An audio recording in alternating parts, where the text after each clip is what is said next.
لباس کے بارے میں احادیث۔ ایک نبی پاک نے فرمایا، اللہ ان لوگوں کو پسند نہیں کرتا جو فخر اور دکھاوے کے لیے کپڑے پہنتے ہیں۔ دو نبی پاک نے فرمایا، جو شخص عاجزی کے ساتھ سادہ کپڑا پہنتا ہے اللہ قیامت کے دن اسے عزت کا لباس پہنائے گا۔ تین نبی پاک نے فرمایا، کھاؤ پیو صدقہ کرو اور لباس پہنو مگر فضول خرچی اور غرور سے بچو۔ چار نبی پاک نے فرمایا، مرد ریشمی کپڑا اور سونا نہ پہنے، یہ عورتوں کے لیے جائز ہے مردوں کے لیے نہیں۔ پانچ نبی پاک نے فرمایا، اللہ اس شخص کی طرف نہیں دیکھے گا جو غرور سے اپنا کپڑا گھسیٹتا ہے۔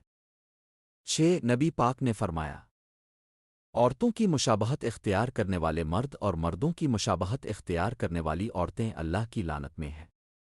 سات نبی پاک نے فرمایا، جب نیا کپڑا پہنو تو اللہ کا شکر ادا کرو اور غریبوں کو بھی لباس دو۔